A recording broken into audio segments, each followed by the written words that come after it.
soul embark.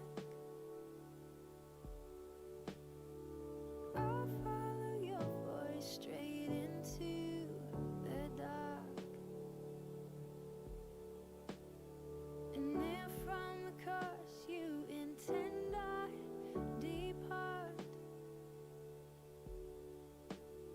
speak to the sails of my wandering heart.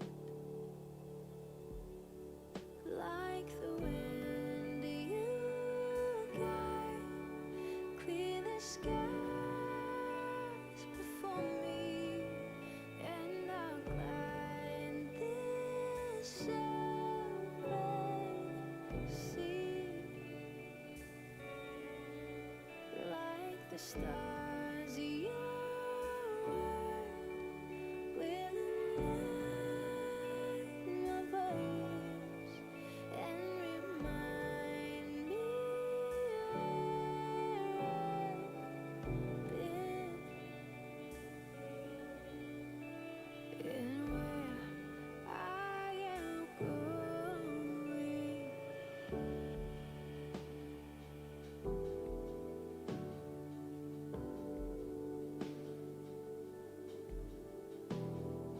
Lost in the shallows amidst fear and fog,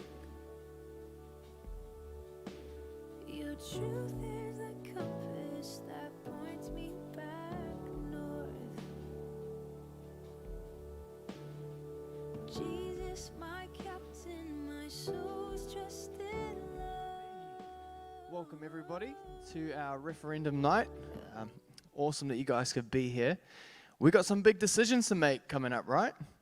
So tonight is an awesome opportunity to talk about those topics, to talk about euthanasia and to talk about legalizing recreational marijuana. And so that's what we're here for tonight, and we want to be informed on the decisions we make. And so it's awesome that you guys are wanting to do that. So that's what we're going to do tonight, because ultimately everybody who votes, right, wants the best for our nation, and everybody's got that in mind, and we just have different ideas of how to go about that. And obviously as Christians we have many of us have a way that we believe is the right way to do it. And so we're going to spend tonight talking about what is the Christian perspective of these topics. The color of my shirt doesn't represent which way I lean, by the way. I realized that as I was walking in the building tonight. I was like, I have made a poor clothing decision, so that's got nothing to do with it. But we're really fortunate here at Crossroads that one of our elders, Andrew, he's an anaesthetist at the hospital, so he works in a field that is related to some of what these topics relate to, and he's got some thoughts that he's going to share with us, which we're really excited about. So thank you, Andrew, for being here tonight to do that. So I just would like to pray for you, and then we'll kick into it. Hey God, thank you for Andrew, and thank you for the knowledge that you have given him. Thank you for the experience that you have given him to speak into these topics and to share with us tonight. I pray that you would just be with him and that you would give him words to say, and and just give him your wisdom. And I pray that we would all be open to what he has to say, God, and listen and have open minds and open hearts. And ultimately we all just want the best for our country, God. And so I pray that you would just guide us as we make those decisions collectively. And we just pray these things in your name. Amen.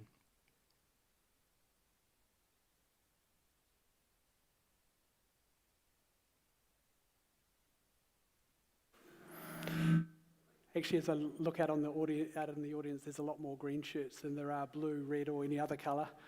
Wonder if there's some Freudian issues kind of going on in the community. Just by way of introduction, my name's Andrew Warnock. So I've attended this church all my life. I'm currently involved in leadership here. I'm an elder here. I'm an anaesthetist at Palmerston North Hospital. I work in the intensive care department as well as the operating theatres. And before that kind of aspect of my working life, I was a general practitioner for 6 years. To be honest, in church life, whenever kind of medical related things come up, they often get tossed my way. So here I am. Some of you, I have actually talked about euthanasia in a couple of different contexts before, and some of you may have heard that talk. I haven't talked at all about the cannabis legalisation issue, and so that's a new topic for us to think about tonight. I'm just really aware that as we come to this, like the election is a week away, and it's probably the fact that a lot of people have got some firm and maybe some fixed ideas about some of these issues. And so I really hope tonight that it'll be an opportunity for us just to kind of think openly about not only the reasons for why I think what I do about these issues, but also to be open to the ways in which other people might think about them as well, because that allows us to have proper discussion. And I think a respectful discussion and being able to have a respectful discussion with people as to why they believe what they believe and why I believe what I believe is a really important thing to be able to do. So hopefully we can come to these topics with an open mind and just try and think through some of the reasons for and some of the reasons against both. And that's really how I'd like to present them. It's interesting though, because out of these two topics, in my mind, there is an easy topic and there's a hard topic. Now, when I say easy topic, I'm not meaning that the issue itself is easy, but what I'm meaning is that the referendum that we're being asked to vote on, it's a pretty easy thing. And I'm referring to the end-of-life bill, the euthanasia bill. I actually think that's a straightforward issue. We kind of have some sense of what euthanasia is, and we get to vote as the public whether we want that to be law in New Zealand or whether we don't. It's binary, it's yes or no, and so that's straightforward. The issue that we're facing there is quite straightforward. To me, with cannabis legalisation, I don't think it's anywhere near as straightforward, because we're not voting on whether we think we should have cannabis in New Zealand, and we're not voting on whether we think cannabis is a good thing or a bad thing. We'll talk about some of the detail on this a bit more, but actually, like it or not, cannabis is in New Zealand. It has been for a long time. It is highly prevalent. And we're voting on some legislation which is attempting to put some controls over how cannabis is used in New Zealand. And so it's actually quite a different issue from the kind of maybe the moral or the absolute issue of whether cannabis is good or bad. So I think the cannabis topic as an issue is much bigger, and it's much it takes a bit more thinking to get a head around exactly what the issues are. So that's how I would frame these two topics. In terms of how this evening runs, what we'll do first of all is talk about the euthanasia issue, and then we'll have some time for questions on that, and then we'll break for, say, 5 or 10 minutes, and then we'll come back and talk about the cannabis legislation and do the same. Have a chance for some questions, and then we'll see how that goes. So first of all, with regards to the End of Life Choice Act 2019, the very first point to make is that this is a bill which has been passed through Parliament. It's got a name, it's an act, and it was passed in 2019. And we, as the public of New Zealand, have the opportunity to vote as to whether we think it should be passed into law or not. This is a binding referendum. So if more than 50% of the people who vote in the election vote yes, then the End of Life Choice Act will come into force. And it'll happen 12 months after the date of the election. So this is a binding referendum. So I'm going to talk about euthanasia as an issue. I'm not going to talk so much about the legislation and the specifics of the legislation, because it's easy to access information about the legislation and about the details of what's entailed. To me, I think much more importantly is to think about the issues of whether I think legislation, whether I think euthanasia should be legislated or not. And so that's what the basis of this first part of the talk is going to be. So first of all, some definitions, and there are some different definitions that are thrown around that can be a wee bit confusing if you're not used to them. First of all, voluntary euthanasia is the administering of life-ending medication to a patient at the request of the patient, and that is really what this bill is addressing. Non-voluntary euthanasia is the administration of life-ending medication to someone who is incapacitated and unable to decide for themselves. And I'll just be very clear about this, that the current legislation does not address non-voluntary euthanasia. We're not voting on that. Now, assisted suicide is another term which sounds quite different from euthanasia. Assisted suicide is the supplying of life-ending medication to a patient that they take themselves. So the key difference between voluntary euthanasia and assisted suicide is with voluntary euthanasia, a medical practitioner administers the medication that ends the person's life. With assisted suicide, the medical practitioner gives the medication to the patient who then takes it themselves. So on one level, you might think there's not very much difference between those two things, but on another level, there are significant differences. Passive euthanasia, that last term, is the situation where someone would opt to not treat a medical condition or withdraw the medical treatment which is being given in a situation which is medically futile. And the current legislation is not trying to address that. That issue of, I actually think passive euthanasia is a poor term to describe that. Opting to not treat a medical condition or withdrawing medical condition treatment in futile situation actually happens in modern medicine around the world. And although it's sometimes given that term passive euthanasia, this legislation doesn't address that. So this handsome fellow is a Roman historian, Suetonius, and in around the year 100 AD, he first used the term euthanasia. So euthanasia has been around for a long time, and he used it to describe the death of Augustus Caesar. And this is a quote from Suetonius' writings. "He suddenly passed away as he was kissing Livia, his wife, uttering these last words, 'Live mindful of our wedlock, Livia, and farewell.'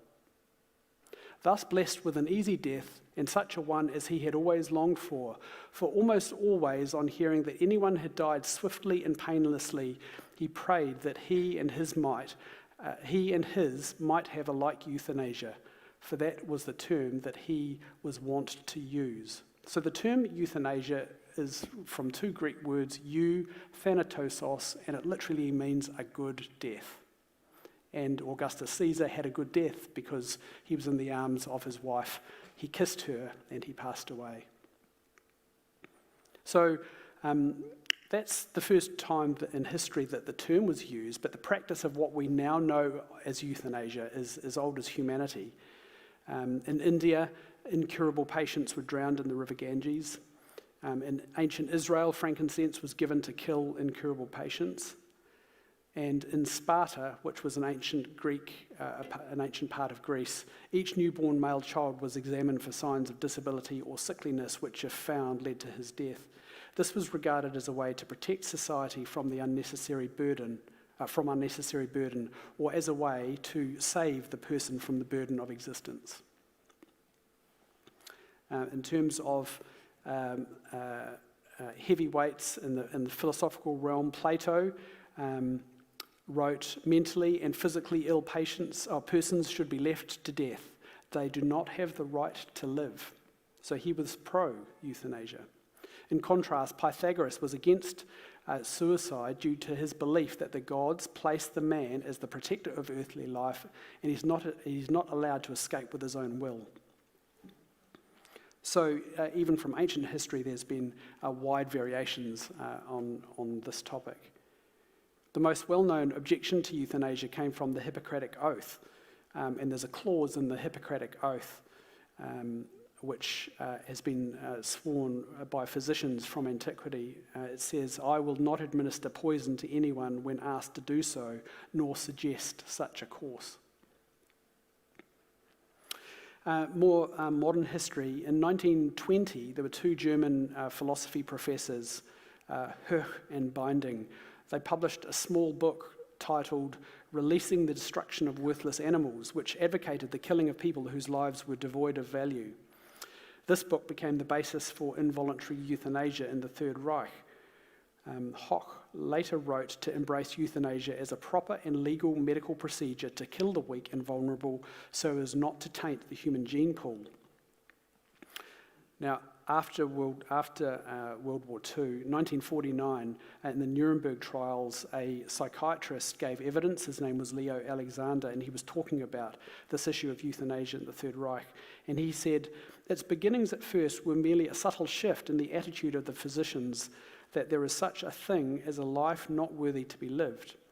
This attitude in its early stages concerned itself merely with the severely and chronically sick. Gradually, the sphere of those to be included in this category was enlarged to encompass the socially unproductive, the ideologically unwanted, the racially unwanted, and finally, all non-Germans. It's thought that 6,000 disabled children and 70,000 geriatric and psychiatric patients were euthanized during the reign of the Third Reich. So while in New Zealand there are arguments for and against euthanasia, and some of them might feel fresh, actually the arguments are as old as human history, and Ecclesiastes speaks to this. There's nothing new under the sun. So let's just skip forward a little bit, and I want to think just a little bit about the state of legislation in two countries in Europe, just as an example of what happens in countries when euthanasia is legislated. So first of all, as of March 2018, euthanasia is legal in the Netherlands, Belgium, Colombia and Luxembourg, Western Australia and Canada. And assisted suicide is legal in Switzerland, Germany, the Australian state of Victoria, and in 8 states of the United States of America.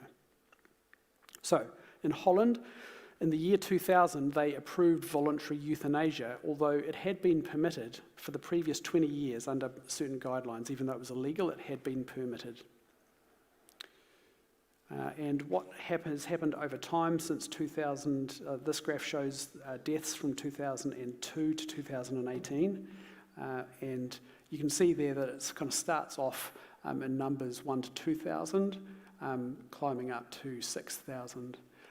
So the population of the Netherlands is about 15 million.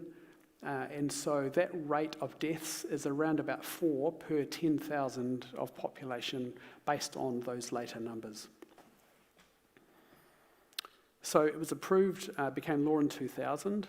2010, a citizens' initiative called Out of Free Will further demanded that all Dutch people over the age of 70 who feel tired of life should have the right to professional help in ending it. So that was never legislated, but something similar has resurfaced in 2016. The Dutch Minister of Health announced plans to draft a law that would allow assisted suicide in cases without a terminal illness if the person feels that they have completed life. So the trend has been in Holland that over time the number of deaths by euthanasia has increased, and attitudes towards euthanasia has changed, and the scope of legislation, there have been attempts to broaden the legislation to allow more and more people to request euthanasia with lesser reasons. And in Belgium, so there's a similar trend. It was legislated soon after the Netherlands, so small numbers in 2002 and going up to 2018. So Belgium has a population roughly twice the size of New Zealand, and their rate of death by euthanasia per population is 2 per 10,000. So in Belgium, voluntary euthanasia and assisted suicide was permitted in 2002. Their laws are the most liberal of any country that allows euthanasia.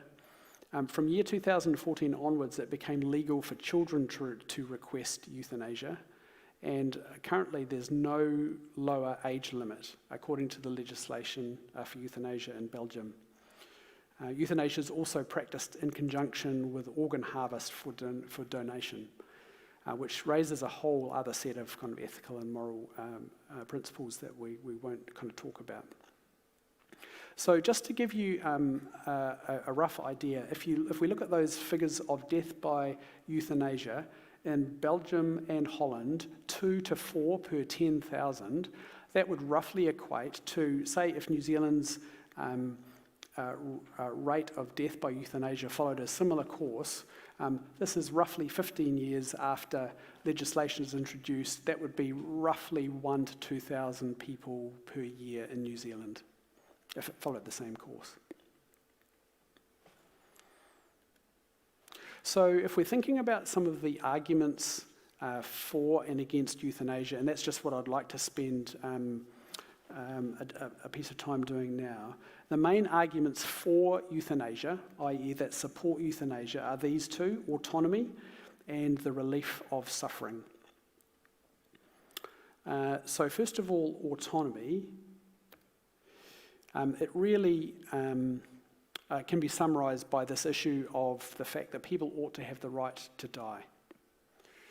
And among proponents of euthanasia, this is the most common argument. So that a person should have autonomy, they should have the right to make their own decision.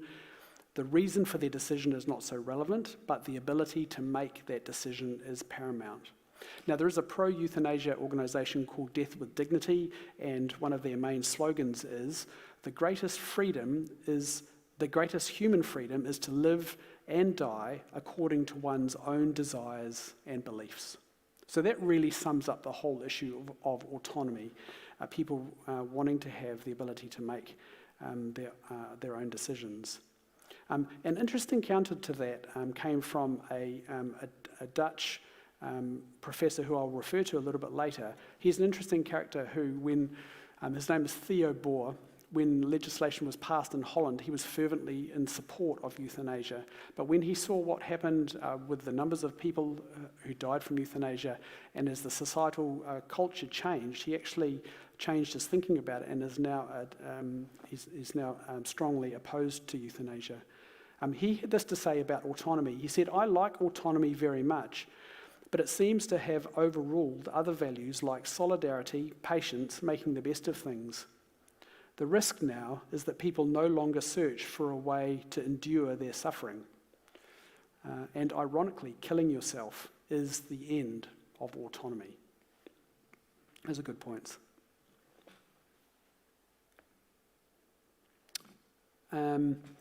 So the other main argument for euthanasia is is all to do with the issue of suffering and the relief of suffering. So, although end-of-life relief of suffering is a part of the argument for euthanasia, it's given less emphasis than autonomy. And I think the reason for that is that suffering is actually very difficult to define. And the nature of suffering has been a source of debate amongst philosophers for centuries. And if you are a student of philosophy or vaguely interested in philosophy, you actually you can look at different schools of philosophy and see how wide the variation is in terms of how groups of people have thought about suffering through history. So hedonism, for example, is a school of philosophy that says suffering is to be actively avoided in favour of tranquility. If you're a Stoic, virtue and reason rule. And those priorities are encouraged if you're indifferent to pleasure and pain. So Stoicism has become identified with stern self-control in regard to suffering. So suffering exists, but you should just put up with it.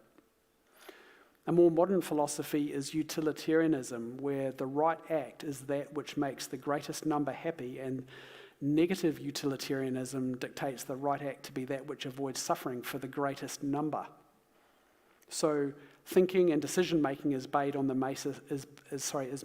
basis of the best for the group, not for the individual.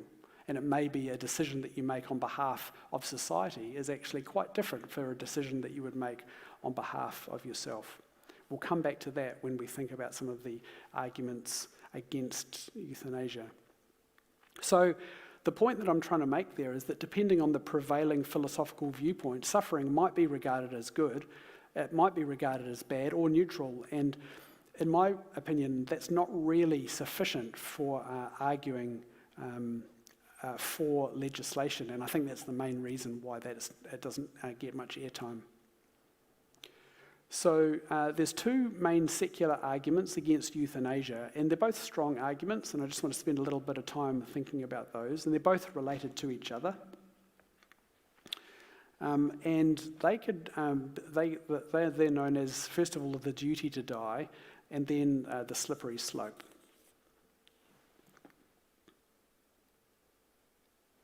So first of all, the duty to die.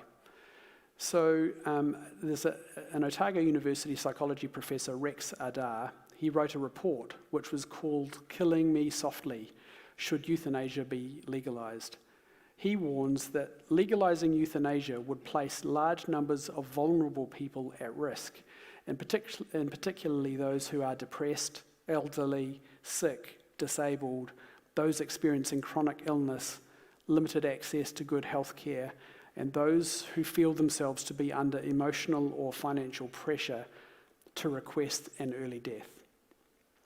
Patients, even those without a terminal illness, may come to feel that euthanasia would be the right thing to do. They've had a good innings and they don't want to be a burden. Just by having legislation in place, it opens the door to those thoughts being had. A disability rights group has said there are endless ways of telling disabled people time and time again that their life has no value. The legalization of euthanasia is yet another way.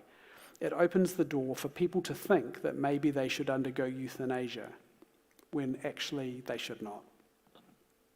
So that's the duty to die. The second point is the slippery slope. And going back to Theo Boer, he's a professor of ethics who was a member of the Dutch Regional Euthanasia Commission for 9 years, during which time he was involved in reviewing 4,000 cases, which was a statutory requirement in Holland. And initially, as I said, he was a strong supporter of euthanasia, and then he changed his mind. And this is a quote from him. Whereas in the first years after 2002, hardly any patients with psychiatric illness or dementia appear in reports, these numbers are now sharply on the rise. Cases have been reported in which a large part of the suffering of those given euthanasia or assisted suicide consisted in being aged, lonely, or bereaved. Some of those patients could have lived for years or decades. Pressure from relatives, in combination with the patient's concern for their relatives' well-being, is in some cases an important factor behind a euthanasia request. So the essence of the slippery slope is that once legislation is enacted in a country, it is then a relatively easy thing for that legislation to become broader and broader and broader, so that more and more people have access to requesting euthanasia. Whereas if it's not a law at all, then that is never on the table.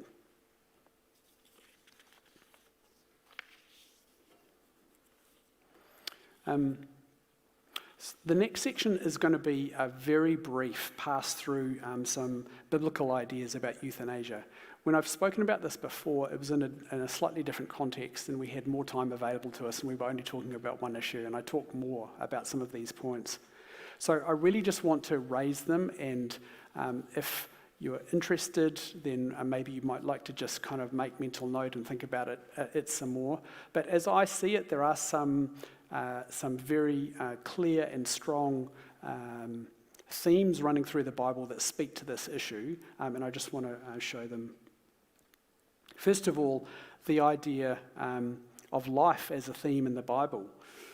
First of all, the thought that life is a gift, it's a good gift, and it's a gift that keeps on giving. So what do I mean by that? Life is a gift. In the beginning, God created. Let us make man in our image, in our likeness. The Lord God formed the man from the dust of the ground and breathed into his nostrils the breath of life, and the man became a living being. I mean, it's a fundamental fact of our existence that, yep, we are molecules that are hung together by other molecules. But when God breathed his life into us, we became alive. Our life is from God. It's given to us as a gift.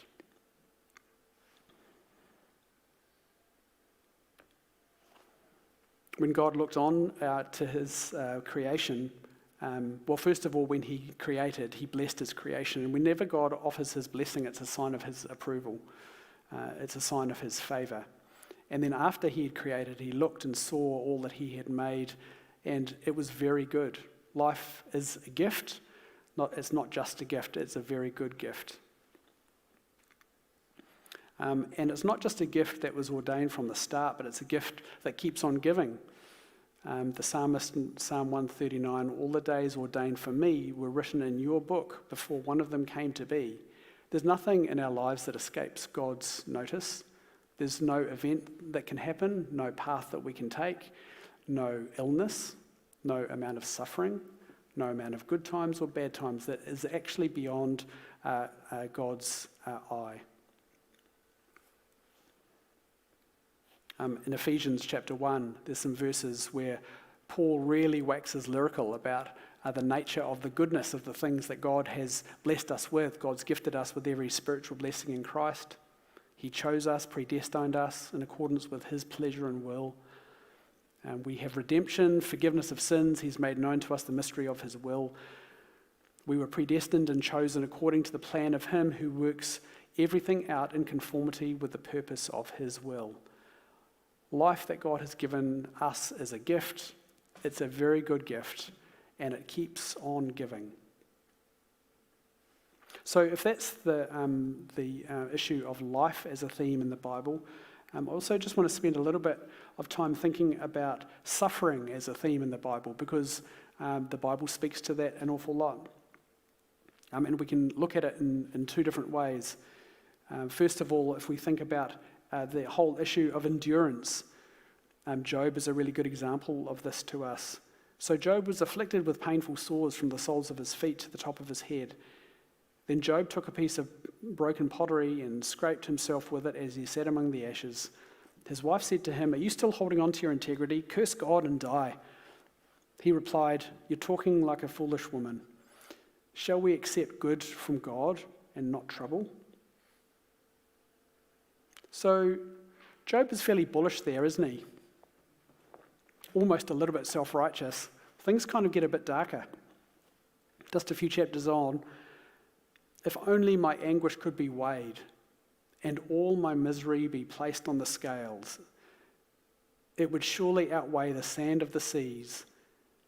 Oh, that I might have my request, that God would grant what I hope for, that God would be willing to crush me, to let loose his hand and cut me off. Sounds like Job wanted his life to be over, didn't it? Endurance through suffering is a major theme in the life of Job. The Apostle Paul, through the incredible list of experiences that made up his life, suffered an awful lot as well. He inflicted suffering, but also suffered himself. And at the end of his life, sitting in a jail, wondering when his last day was going to come, he wrote this: "I've learned the secret of being content in any and every situation." So endurance through suffering is a theme, is a scriptural theme. The second way to think about it is, these two are related, is this whole issue of valuing suffering. The writer of Romans, "We rejoice in the hope of the glory of God. We also rejoice in our sufferings because we know that suffering produces perseverance, perseverance character, and character hope. And hope does not disappoint us because God has poured out his love into our hearts by the Holy Spirit whom he has given us." And then in Romans 8, "I consider that our present sufferings are not worth comparing with the glory that will be revealed in us." So suffering is not just something to be endured, and that's that. There is actually something to be valued in suffering. Suffering actually creates something in us which is of value. And when we live our life hand in hand with our Creator, and we experience those times of suffering, and it is in communion with God that we have those experiences, then God brings about good things in our life through those periods of suffering. So suffering is not just something to be endured, it's something to value. So like I say, I'm really only touching so very, very superficially on some of these issues, but those are the issues that I see them in Scripture that relate to this whole issue of euthanasia. So just to finish up this part of this evening's talk, I just want to present a summary, and this is a summary statement which was written in 1995 by the Australian Council of Churches, so there was a national discussion going on in Australia. And this was a statement which was released, and to me, this is a good summary. The points made resonate with me here. The points made here resonate with me. Euthanasia is contrary to God's law and values of a civil society. Life is a gift from God and to be cherished. The law should sustain and enhance life, not destroy it. Dying is an integral part of the cycle of life and death. While we naturally cling to life, at some point death must be considered as inevitable. Withdrawal of futile medical interventions is not euthanasia. We mentioned that right at the start. Optimal palliative care should be available to all. Economic expediency must not be the occasion to introduce euthanasia. People should never be made to feel like a burden or to have a duty to die. So there's just one other aspect to this, and I'll just tell you just a little story about an interaction that I had. So about maybe 9 months ago, I think was the last time I presented some of this material here at Crossroads. The very next day I was at work, working in our clinic. We have a clinic where patients come for pre-assessment before they come to hospital a few weeks later for an anaesthetic. And this guy came in, and he was more interested in talking about euthanasia than he was about his knee joint replacement. That was a really good conversation. He said, "Oh, Doc, what do you think about euthanasia?" Because I'm a strong supporter. I said, are you really? Why are you a strong supporter? He said, well, I saw my mum have a really painful death, and then I saw my wife have a really painful death, and then I've seen my daughter have a really painful and unpleasant death. And I don't think that any of those family members should have experienced that. And I really think that euthanasia should be legalised. What do you think, Doc? And I said to him, I have tremendous empathy for people who have had close personal experiences with people who have suffered like that at times when death is close. I think that's a very difficult situation to be in, and I hear what you're saying about the hurt that you've experienced and observed and about how that might motivate you. From my perspective, I have some concerns about euthanasia because it could have impacts on society as a whole. Whenever legislation is passed, it could have impacts on other groups and societies, and it could actually worsen their life. It could actually induce other people to think about euthanasia when perhaps they never would have thought that before. We see that in evidence from other countries. I'm worried that that might happen in New Zealand. We had a really good discussion. It was backwards and forwards. It was on good terms. And at the end of it, he said, Doc, he said, I just don't understand why I should have to put other people's rights, society's rights, ahead of my rights. And I thought, that just about sums up the whole shooting box. It really is an issue of whether we feel that the individual's right to choose is more or less important than the kind of society we want to live in, where we help, encourage, support and nurture vulnerable members of our society, the sick, chronically ill, disabled, disadvantaged.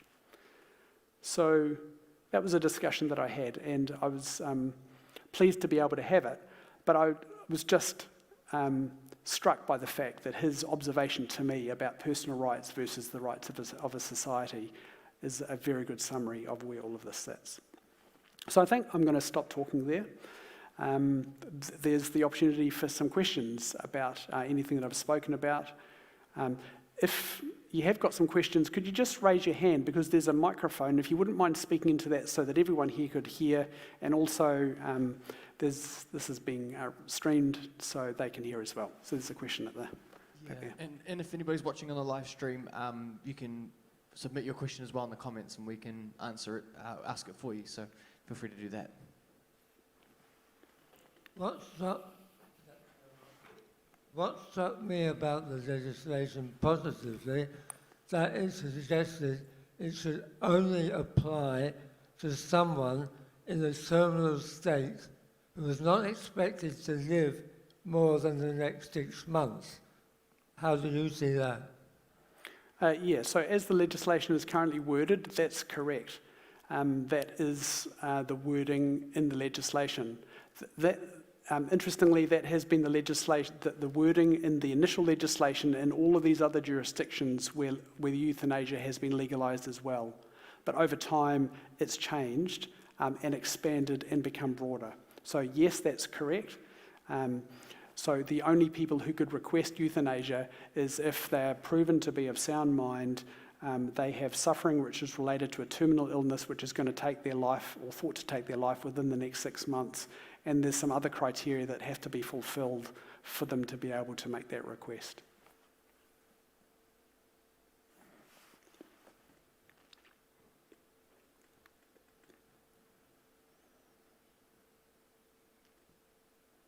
So my question's kind of linked to, you said in countries where euthanasia has been passed that the numbers go up. Has that been normalised, or have they looked into the fact that like the baby boomer population is getting older, and is that numbers going up due to increased disease identification, or as you mentioned earlier, potentially just a broadening of people available, and so people with mental health or disabilities are kind of increasing as well? So just information on, I guess, the composition of those numbers going up. Yeah, I can't offer you kind of detailed breakdown of those numbers. So those numbers have gone up in conjunction with broadening of the legislation that allows euthanasia. But how that sits in terms of the number of people that die from other conditions, is the number of people, the number of deaths in those countries, is that increasing at the same rate? To be honest, I'm not sure. Thanks.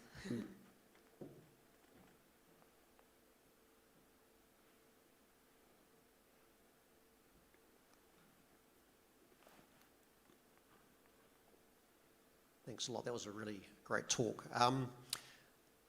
I'm fairly well versed in theology and apologetics and philosophy, and tend to see most things fairly clearly these days. But euthanasia is something that I've really struggled to get my head around a place to sit on it.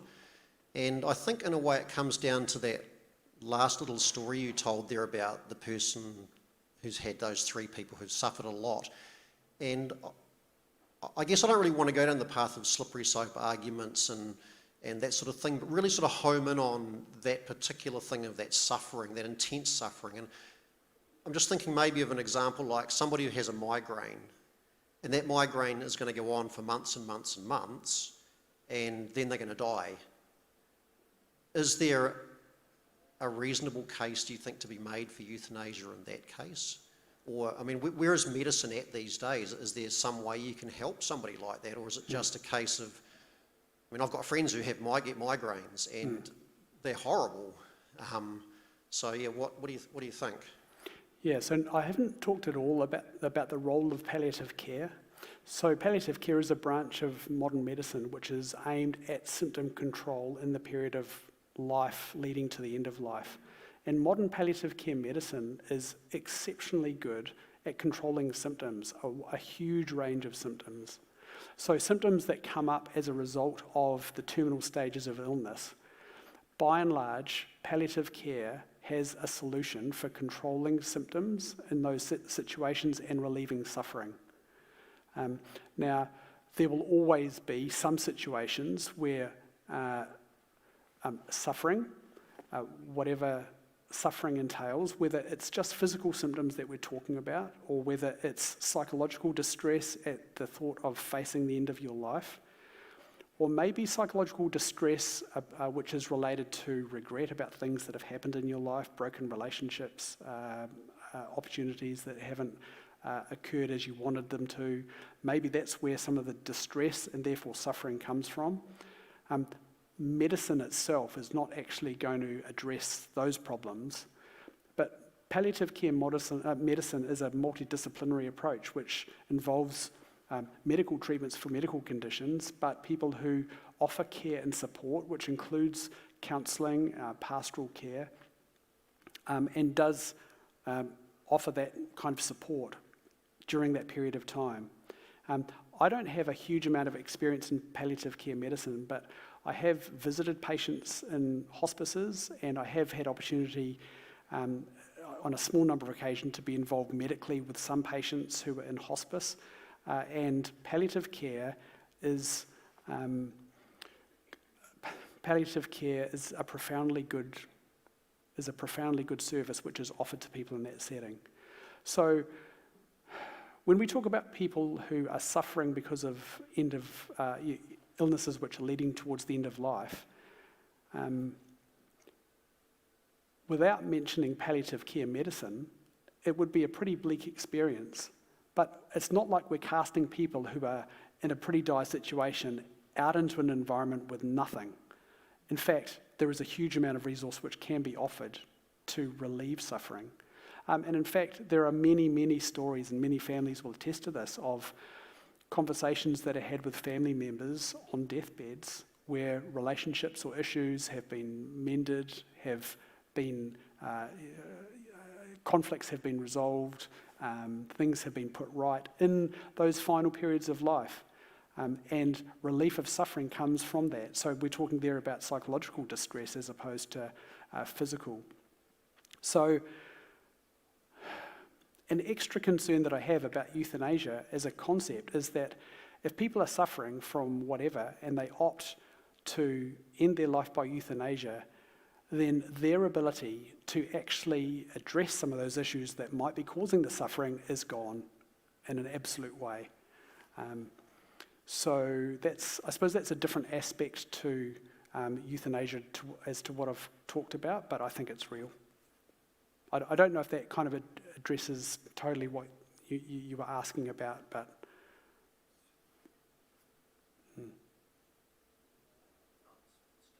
it's tough.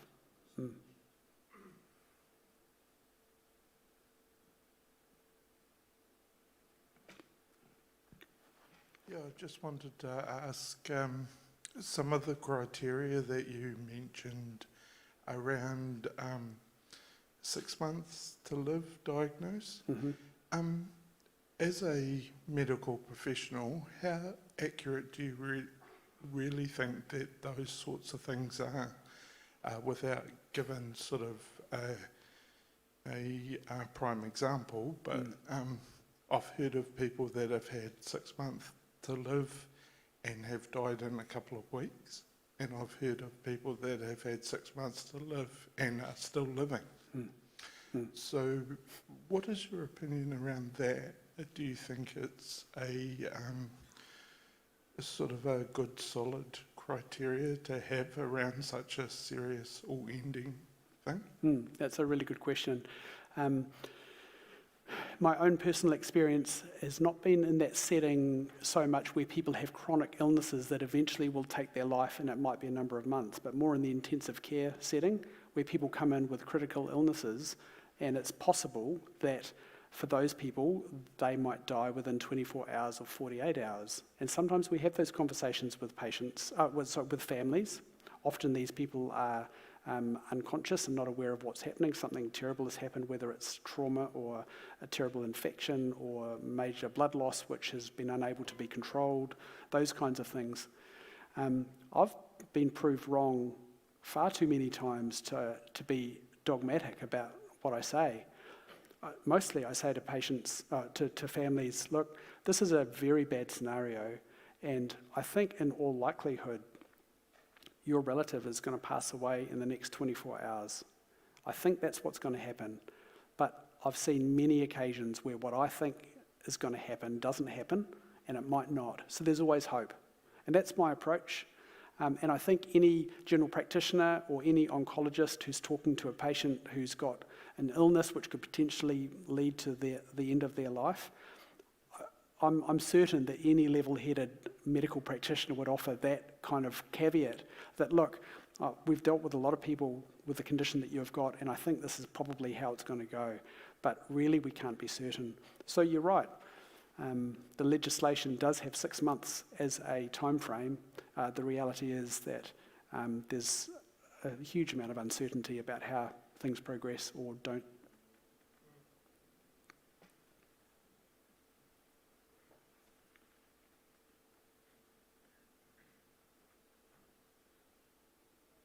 Andrew, I was just wondering if there's been research into how this affects medical professionals, people working in that field, just in other countries. I don't know. So in other countries where this is legal, it's not required of any medical practitioner to perform euthanasia. So if it's legalised, that doesn't mean that doctors have an obligation to either perform euthanasia or to be involved in active suicide, the medical practitioner has to do that of their own volition. So that's one thing. In terms of the effect that that has on those medical practitioners, I can't speak to that. I don't know.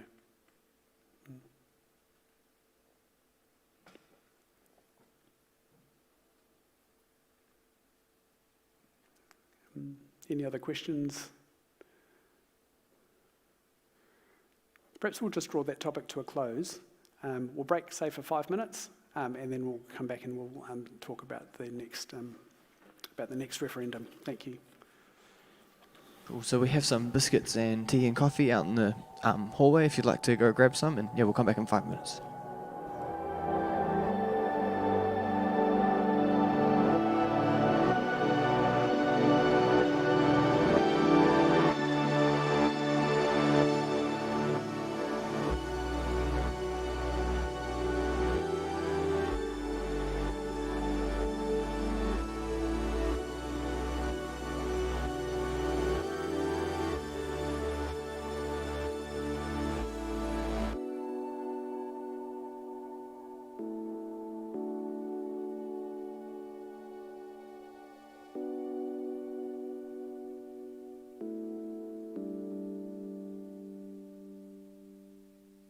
Skies spin their dance within your breath. Time runs its race within your head. And my mind runs wild to comprehend. What no mind on earth could understand. Your ways are higher, your thoughts are wilder. Love came like madness, poured out in blood-washed romance. It makes no sense, but this is grace. And I know you're with me in this place.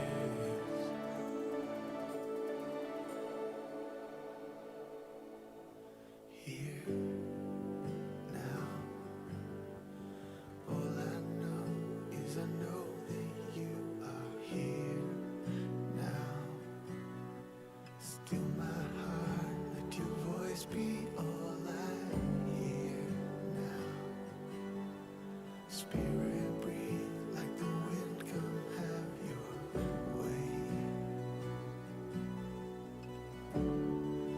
'Cause I know you're in this place.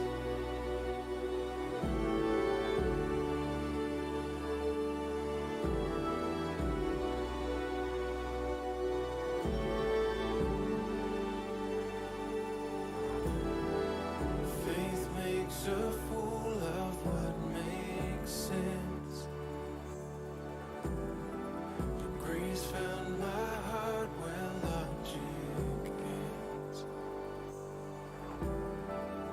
When justice called for all my debt, the friend of sinners came instead. Your ways are higher, your thoughts are wilder. Love came like madness, poured out in blood-washed romance. It makes no sense, but this is grace. And I know you're with me in this place. Here, now, all I know is I know that you are here now. Still my heart, let your voice be all I hear now. Spirit breathe like the wind, come have your way. 'Cause I know that you are here now. Heart and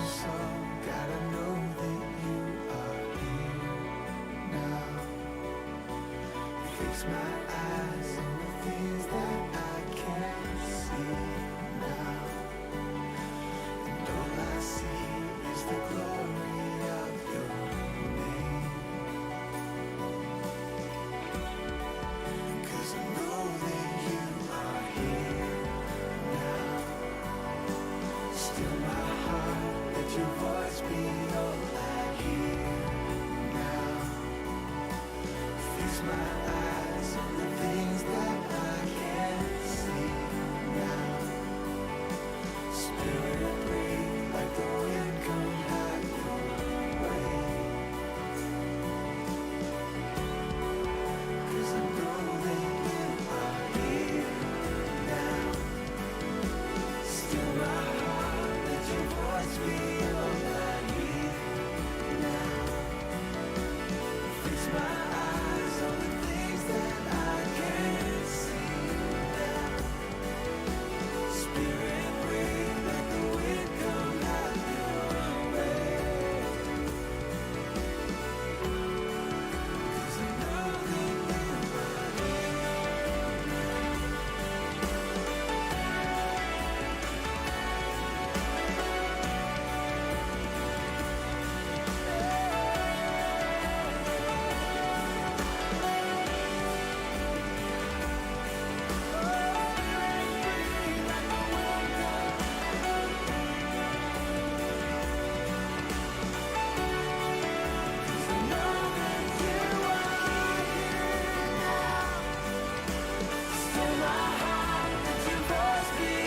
are here now.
All right. If you'd like to come back in and make your way back to your seat, we're going to get ready to start the next part of our night. So come on in.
Well, thanks for tolerating a small break.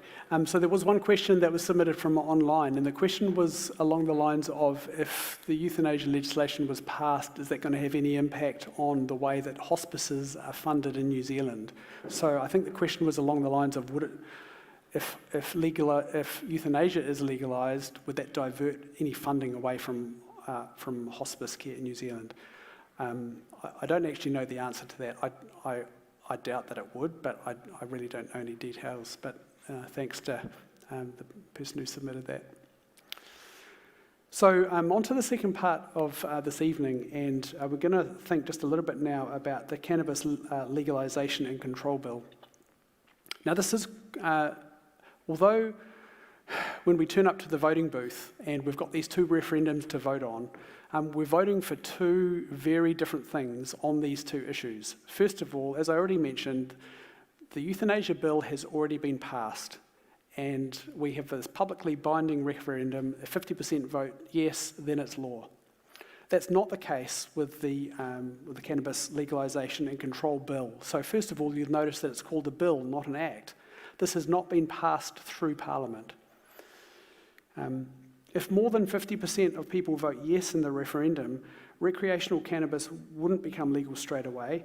After the election, the incoming government can introduce a bill to Parliament that would legalise and control cannabis. This process would include the opportunity for the public to share their thoughts and ideas on how the law might work. So the bill, as it's written at the moment, could change as well if it got to the point where it was passed into law. So a couple of other issues there, medicinal cannabis and hemp will not be affected by the outcome of the referendum. Medical use of cannabis will still be allowed if prescribed by a doctor, and hemp will still be legal. They are covered by other pieces of legislation that are currently in place.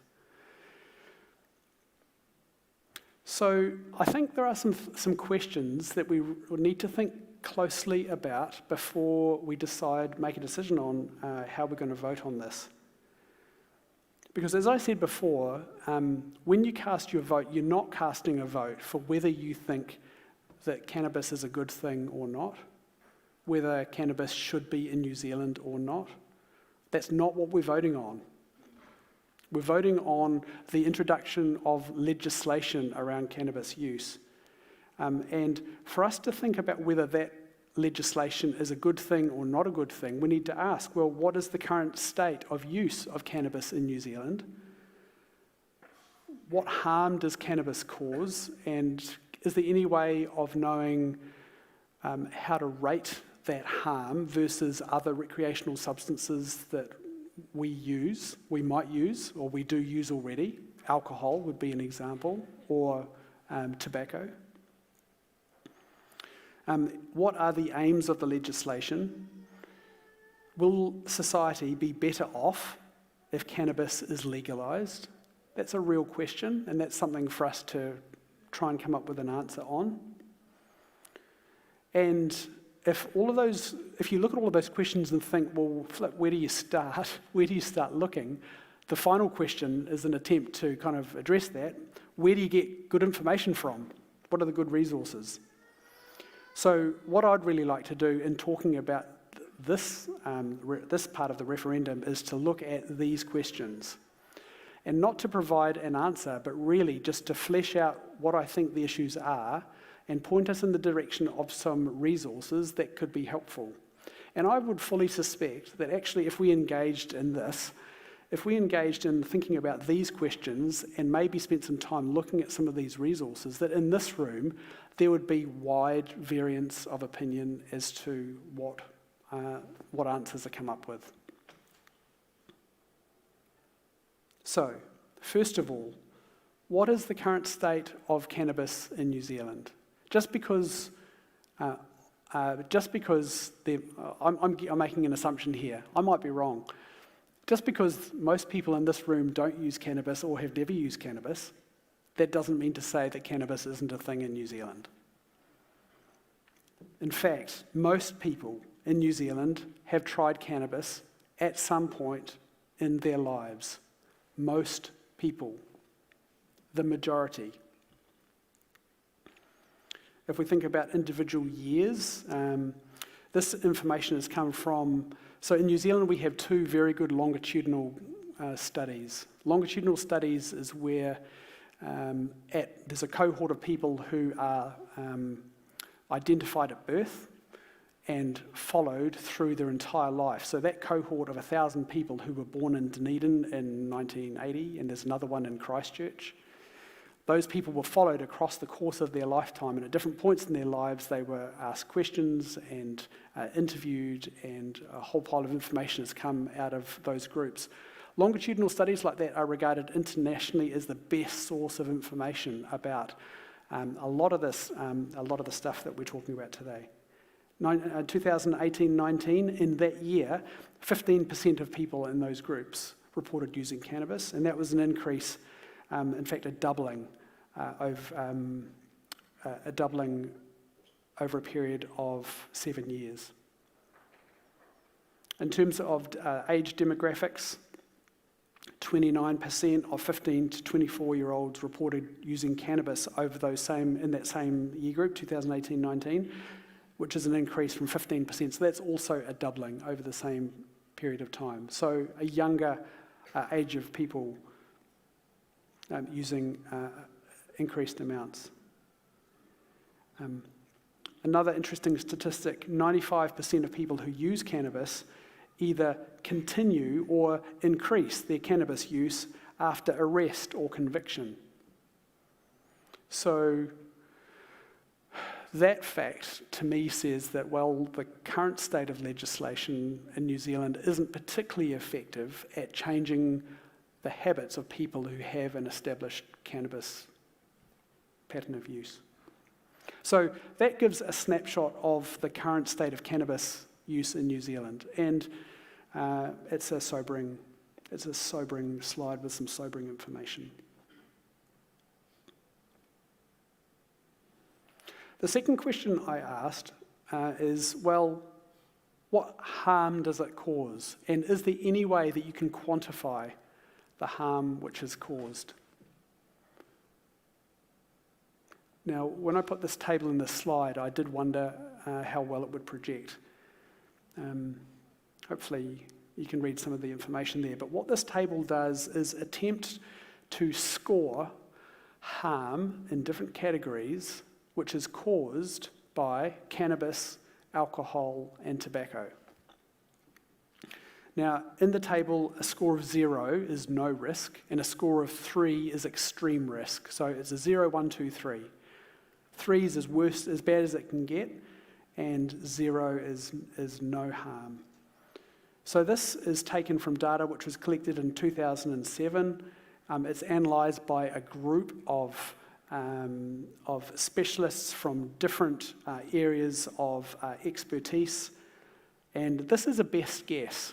Like, some numbers have been put down on the page here, but this is the best guess of experts in the field. So it's probably about as good information as we've got. And so if you look at, say for example, the very bottom section there, social harm, healthcare costs. So healthcare costs to New Zealand from tobacco, they scored that as 2.4. Given that 3 is extreme, 2.4 is high. So the issue there is that smoking causes lung disease. People with lung disease like that, there's a burden on the health system. They see respiratory clinics. They have treatments. They have lung cancer. They have treatment for lung cancer. So there's a high burden. Alcohol scores at 2.1. So alcohol, the healthcare costs relate to acute intoxication and the dumb things that people do when they get drunk, but also the chronic use and the chronic effects seen on various organs in the body, and the healthcare costs that are associated and the healthcare burden associated with those things. It's thought that cannabis is 1.5. So cannabis scores a smaller number than those others. In terms of them being drugs of addiction, physical dependence of tobacco scored at 1.8, alcohol 1.6, cannabis 0.8. In terms of acute physical harm that use of these three things causes, tobacco scores at 0.9, so nobody really suffers too much from having a smoke or from smoking a packet of cigarettes. If you smoke them over the long term, sure, but if you just have a short-term exposure. Alcohol is 1.9. So having an acute binge of alcohol can make you do some crazy and dangerous things, which could cause harm. Cannabis, 0.9. So you could go through a bunch of these criteria here, and the summary of this table is that actually as a drug of abuse, it's widely regarded internationally that alcohol and tobacco cause more harm than cannabis. That's not to say that cannabis doesn't cause harm. The harm that cannabis causes is different to that caused by the other two. But if you to try and assess how much harm, it's regarded as causing less harm. So what harm does cannabis cause? Well, this is a very brief table, and I've just made 3 brief points. There's more to it than this, but this is just for the purposes of tonight's brief discussion. First of all, cannabis use in adolescents and under 20-year-olds is associated with acute psychosis and acute mental health crises. Young people who smoke cannabis are more likely to go on and have mental health problems later in life, as well as acute psychotic episodes related to the period of time that they smoke or use cannabis. That doesn't happen to every young person who smokes cannabis, but there is a strong association. So that's harmful. Harmful outcomes are associated with higher strength cannabis products and length of use, and that really makes sense. Currently on the black market, if you have access to cannabis, you can buy an incredible range of potency of cannabis-related product. And the higher the strength of the active ingredient in the product, the more likely it is to cause harm. The longer period of time you use it, the more likely it is to cause harm. So another point so those 2 points those are not specific to New Zealand, those are international findings. In New Zealand, Māori and Pacific Islanders are disproportionately represented among those who use cannabis. So along with that, they are disproportionately represented among those who have a criminal conviction for cannabis. And there is societal harm that a conviction brings. If you have a criminal conviction for anything, it makes life harder. It stays on your record and it forms a barrier to other things that you might want to do or achieve later in life. So there is some degree of societal harm. So the legislation itself, what are the aims of the legislation? Well, it's called the Cannabis Legalisation and Control Bill. And just for these next few slides, I've pulled out a few segments of the legislation just to give you an idea of exactly what it is that the legislation is trying to achieve. So we'll go through this fairly quickly, but this will give you an idea. So this is right at the start. This is an explanatory note at the start of the bill. The exposure draft of the proposed legalisation bill provides a regulatory framework to legalise and control the production, possession and use of cannabis in New Zealand for people 20 years and over. The overarching objective of the regulatory regime is to reduce the harms associated with cannabis experienced by individuals, families, whānau and communities in New Zealand. The harm reduction objective is reflected in measures to raise public awareness of the risks associated with cannabis consumption and improve access to health and other relevant support services, restrict young people's access to cannabis and limit public visibility to cannabis, provide access to a legal and quality-controlled supply of cannabis for adults aged 20 years and over who choose to consume cannabis, place controls on the potency and content of licensed cannabis and regulate the whole supply chain to deter the illegal supply of cannabis, provide for the limited home growing of cannabis for personal use, and encourage compliance with a legislation that ensures that responses to breaches are proportionate and incorporating a focus on reducing overall harms. So there's a couple of other sections that I just wanted to point out. The main provisions, this is section 19, so we're a wee way in here.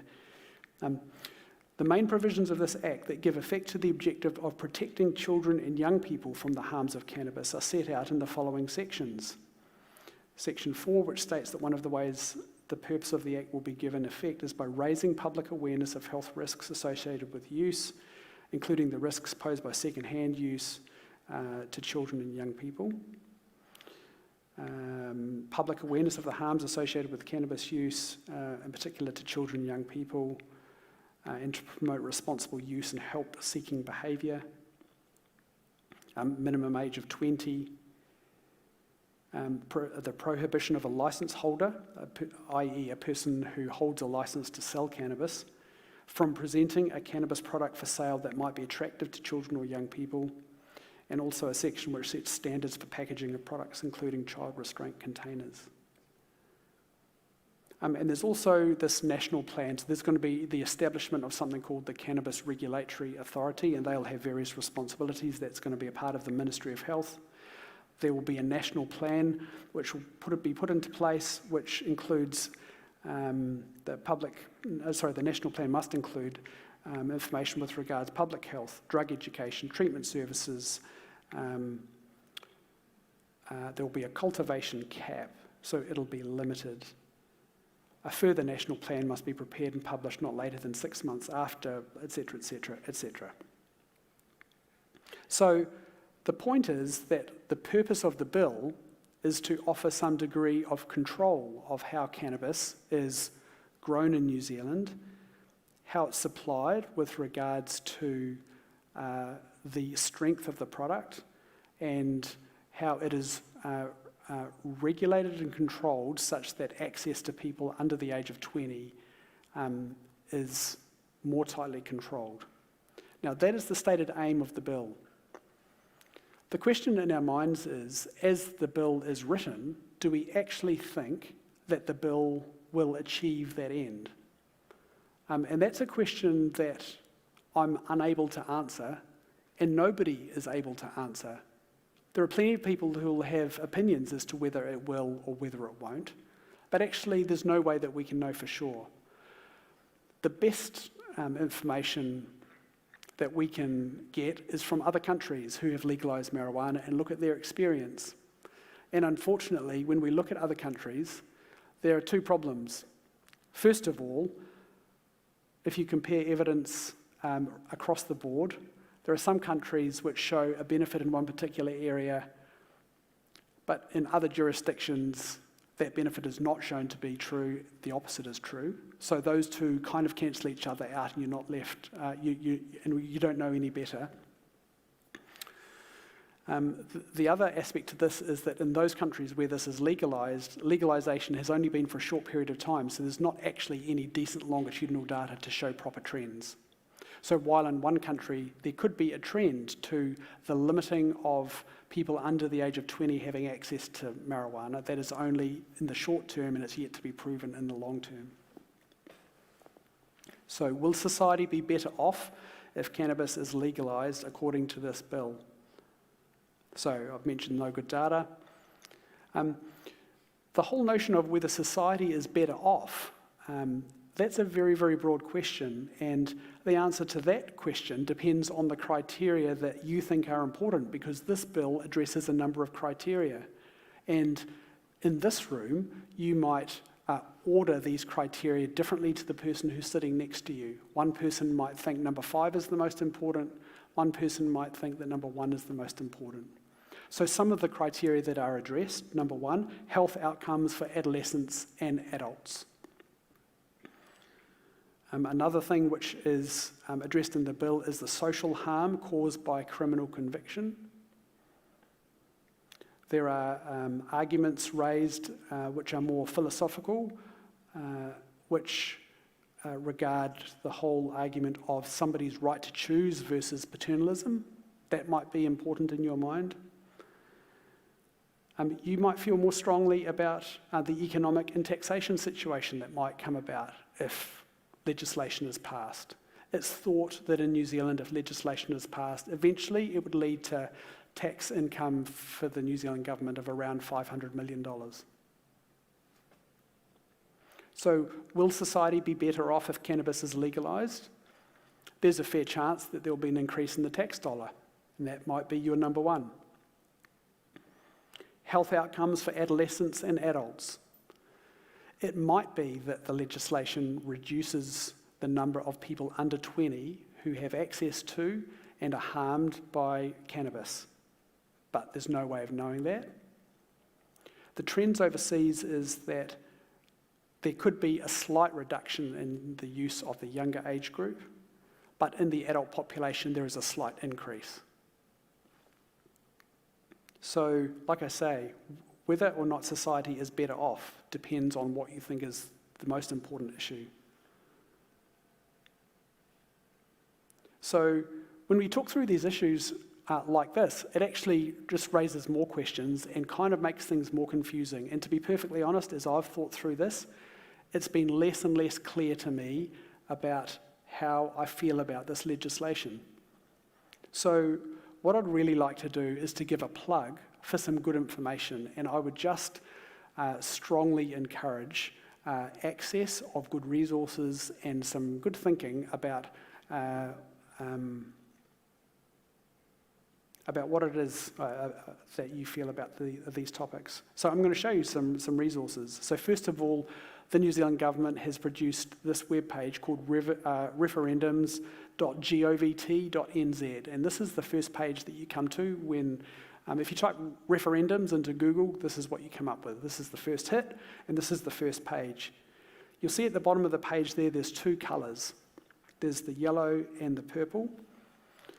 The yellow, if you click on the yellow section, that takes you to information about cannabis legalisation.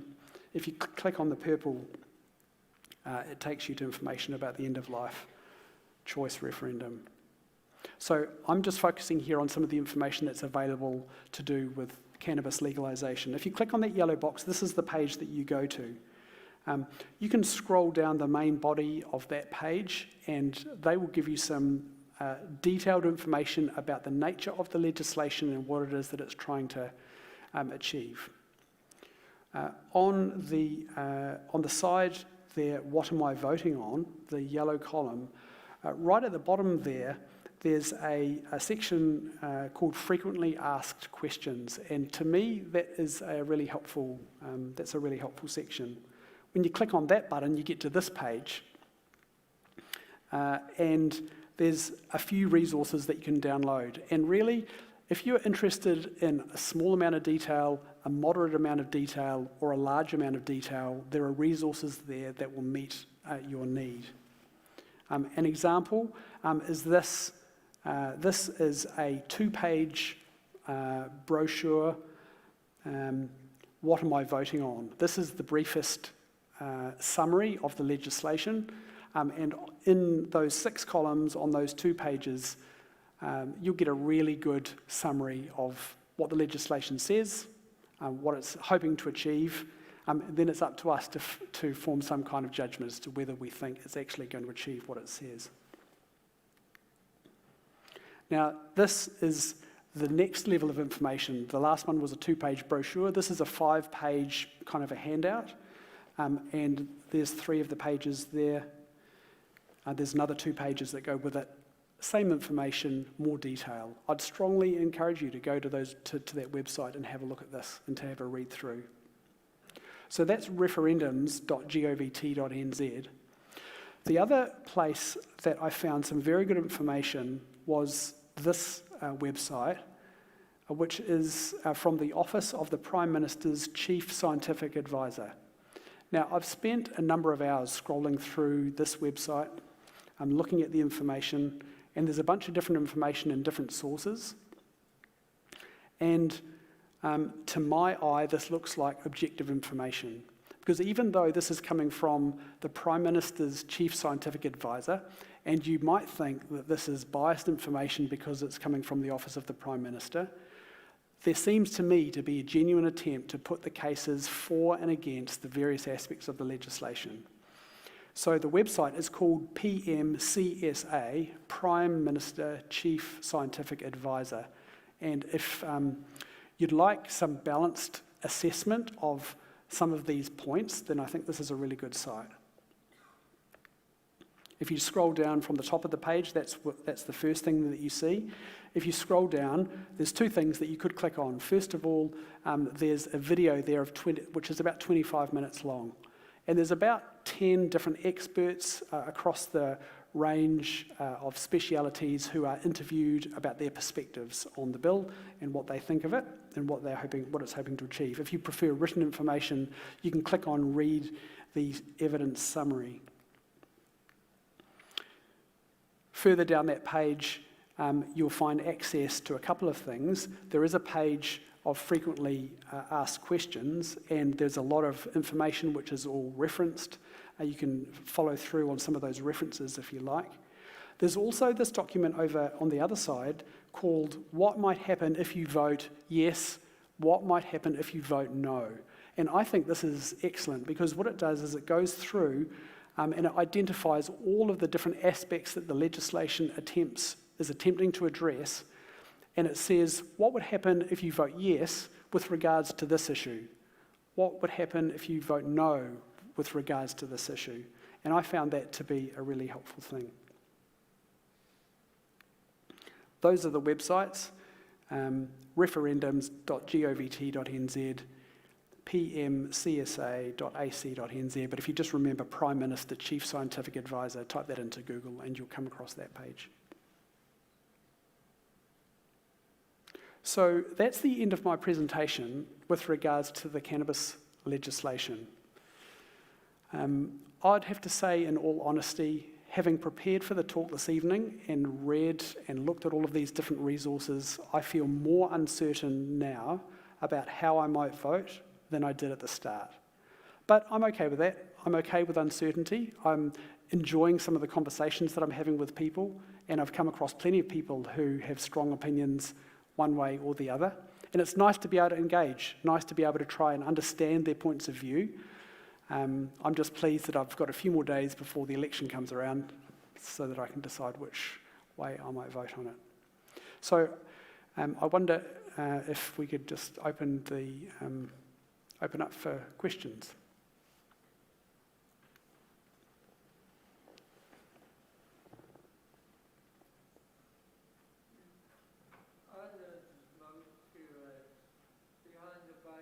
Of the schools in Britain, and there was ease of access to say the least.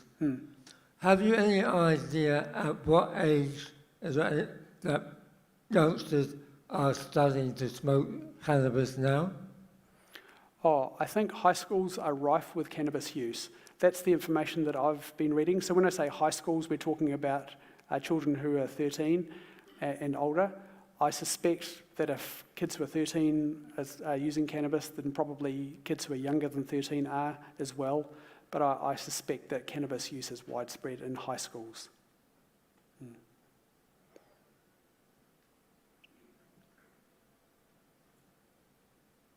One of the biggest reasons to vote against it that I've heard is around the quantity of cannabis use, which I think is 14 grams, is that right? Which people are suggesting is quite a lot.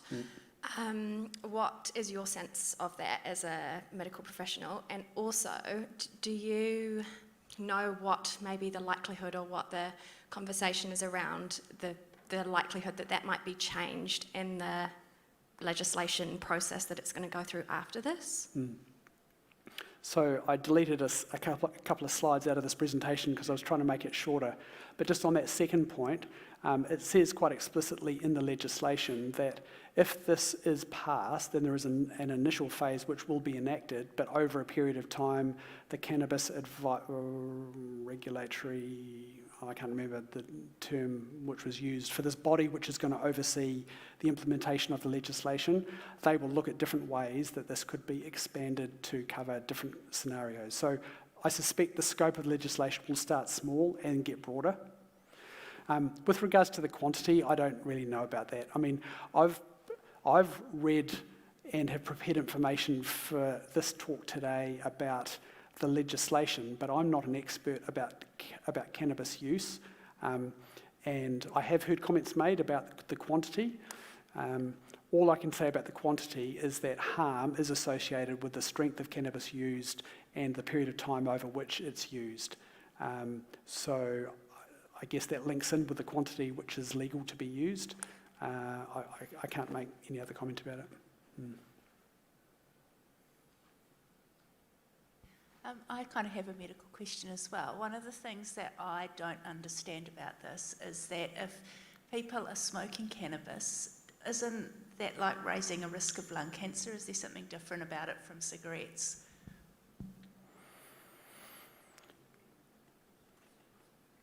So in anaesthesia and intensive care, I have a huge vested interest in the lungs, but just in the normal, healthy, functioning lungs, how to make them work as well as we can. But I'm not an expert in lung diseases. My very broad understanding is that cigarette smoke has a lot more toxic material that is likely to cause destruction of lung tissue, emphysema, and also cancer compared to cannabis. But there are specific cannabis-related lung diseases that might not have the same overall harm as cigarette smoking, but they're still harmful. But I don't know about the incidence of cancer in long-term cannabis users.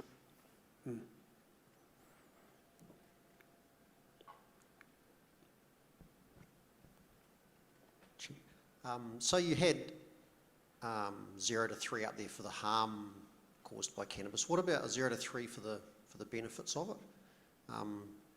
Maybe things like you could have it after church to encourage people to come along, maybe have it at home group, that sort of thing. A cannabis home group. Yeah, but seriously though, things like, is something to help you sleep, something to help you relax, that sort of thing? Yeah, well, there's multiple reasons why people use cannabis. I mean, cannabis as a drug, it has an interesting set of properties.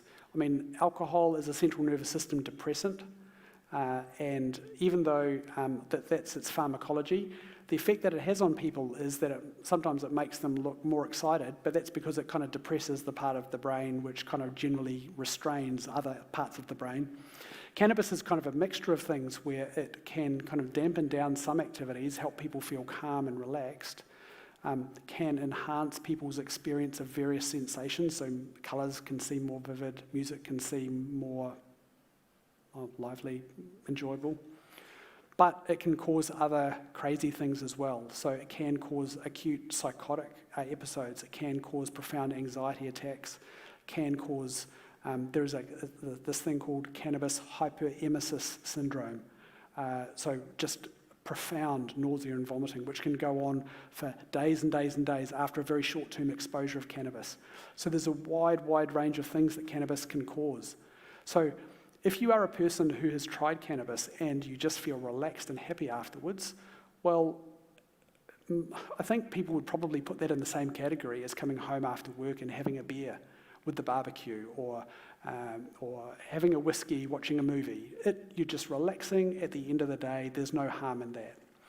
But there's a bunch of other things that it can do as well, and there is an unpredictability about it. I don't know that it would improve your driving from other people looking on. Like, it might make you feel better about your driving, but yeah.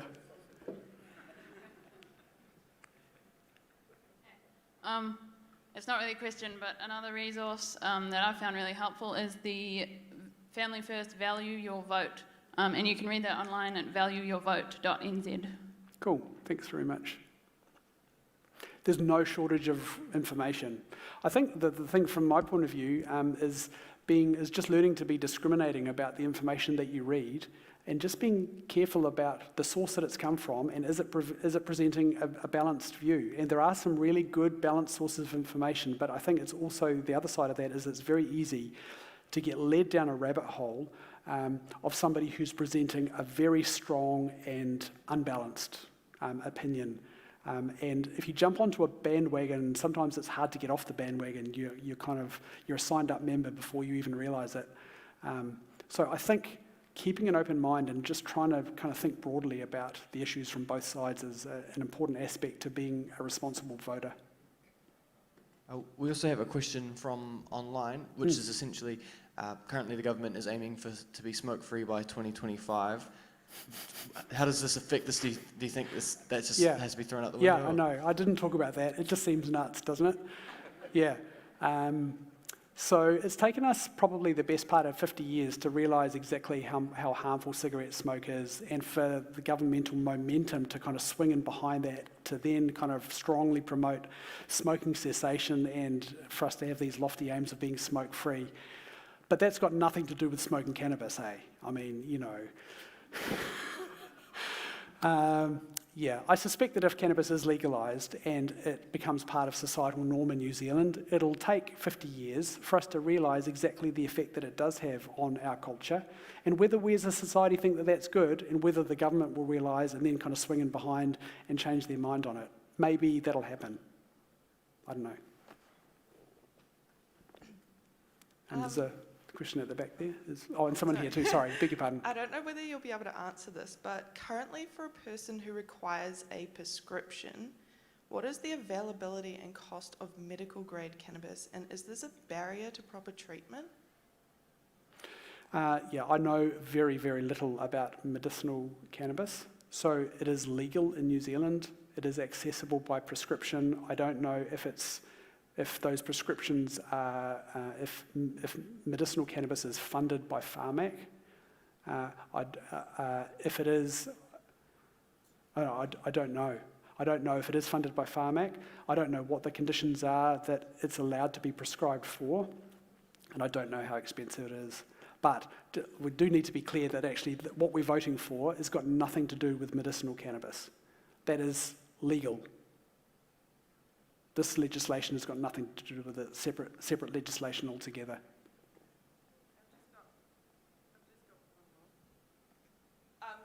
What is the effect of secondhand smoking on adolescents, do you know? So the question was about secondhand cannabis smoking on adolescents.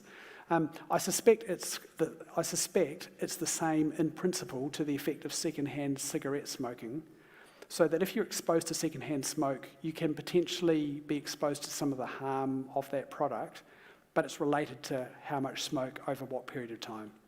So if you're an adolescent and you live in a home where people are constantly smoking cannabis, and there is always cannabis smoke in your house, and you're exposed to that, then you would have a chance of experiencing some of those adverse risks, the mental health issues, the acute psychotic episodes, mental health issues later in life.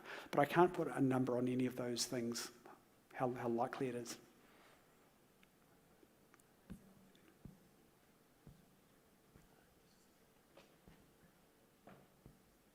I'm just wondering, what do you think of Patrick Gower's weed programs? He's put 3 out and I found them really interesting. I haven't seen them. Okay. Yeah, I've seen the adverts for them. I knew about them, but can't make any comment. Okay, yeah, I have watched all 3 and I found them really, really interesting. Yeah, So what was his, like if you were to sum up his take on the whole thing, what do you think? He How doesn't do you say really give that? an opinion, but the first program's on medicinal cannabis, which is really interesting. The second one's, so the first one's sort of pro-medicinal and probably a bit of recreational. No, the second one I think looks at recreational, and that's more anti, and then the last one I felt was quite neutral. I just watched that the other night. So it raises the questions, but if people want to see both sides, I think it's quite a good way to get a bit of a picture. Good. So I just wondered what Thanks. you thought.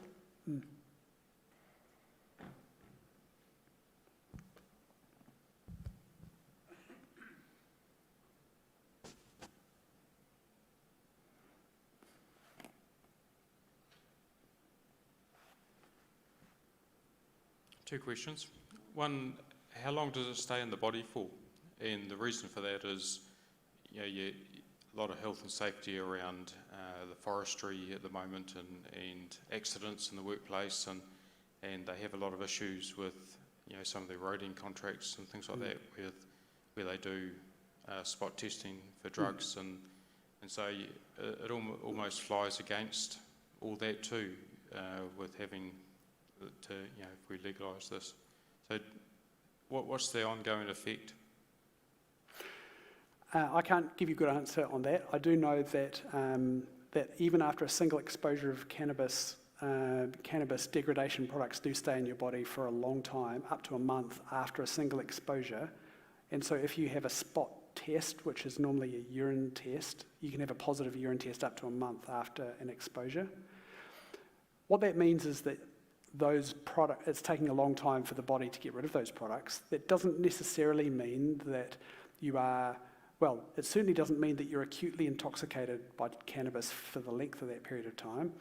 What normally happens is that, the levels of these chemicals that give you the psychoactive effects, they are related in time to the time of exposure, so you have high levels, and then the levels drop away pretty quickly, but there's a long, long tail. So the question, and I don't know what the answer to this question is, if you're in this period where you're at the long, long tail, you're over the acute psychotropic effects, you feel yourself like you're normal, but actually the urine test says that you've still got some cannabis products present, is that very, very low level of cannabis, is it actually having any effect on you? I can't give you an answer to that, and I don't know if anybody can.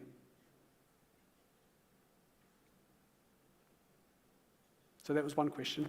Did you say you had two questions, or was they two of them kind of joined together? Yeah.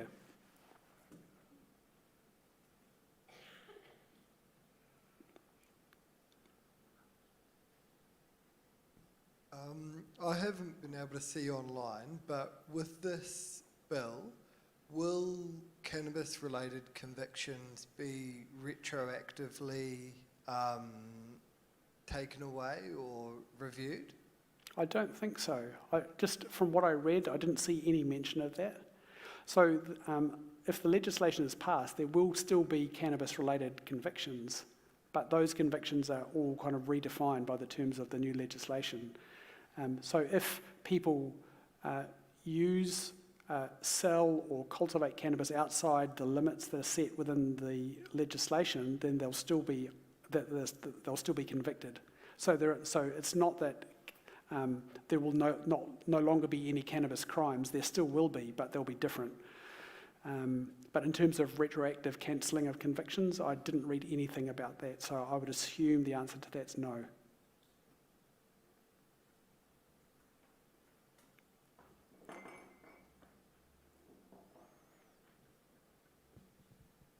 As a lactation consultant working with mothers and babies, I have a severe problem with this because I go into houses and I see into houses and there's racks of alcohol piled up and I see that as an issue with breastfeeding and mothers and what's getting into the baby. And I have phone calls from mothers saying they want to go on parties and they want to drink, and how about milk?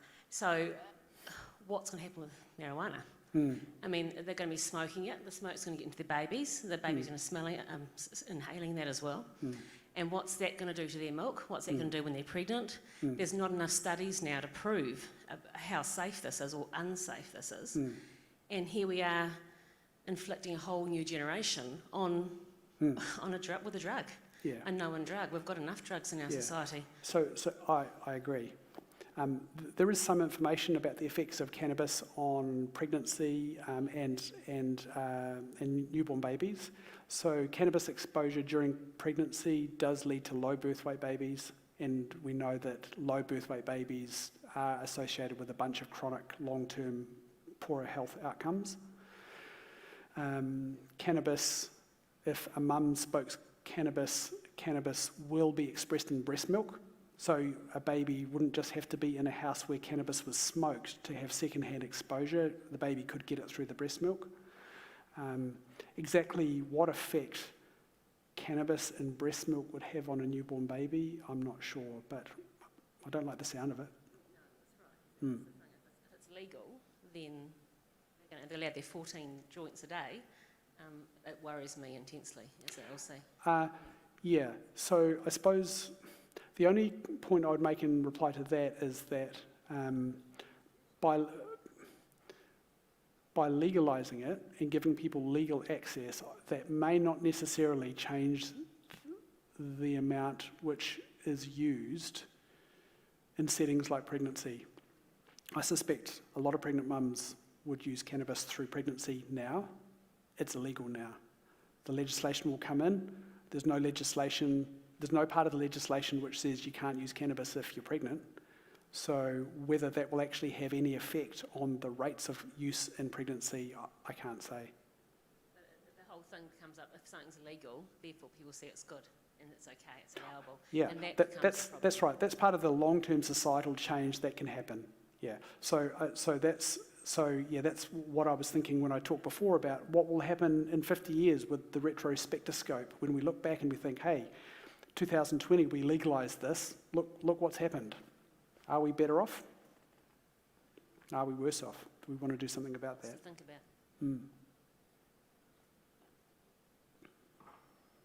Well, could I just applaud all of your bravery for coming out midweek?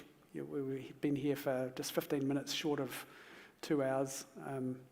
So thanks very much for coming. It's been really good to hear all your questions. I mean, I think the fact that there's a crowd who've turned up means that we're all kind of interested in this, and we've all got we're interested, but we've got a vested interest on a much kind of bigger scale, don't we?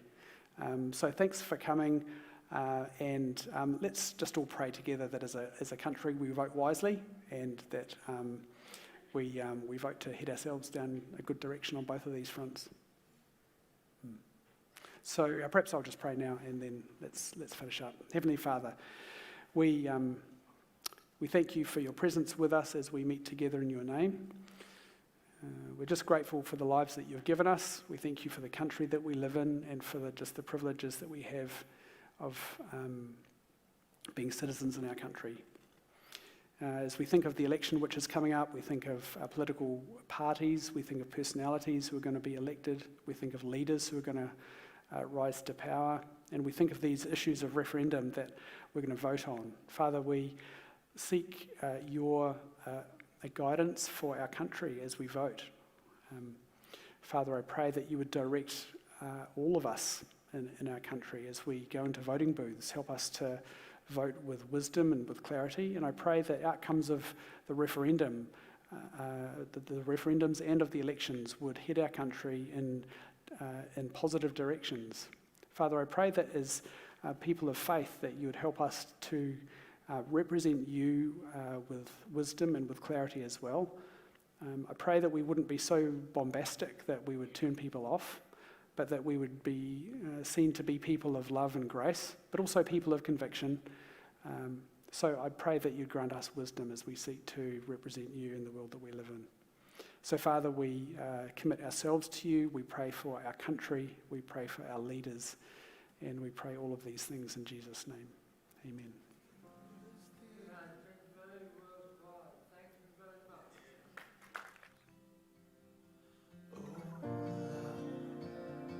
Like the fire steals the cold, the ice wore thin as your light tore through my door. You have my heart.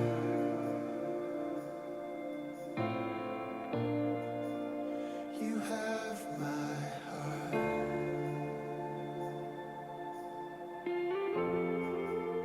You have my heart, oh God. You have my heart. Oh.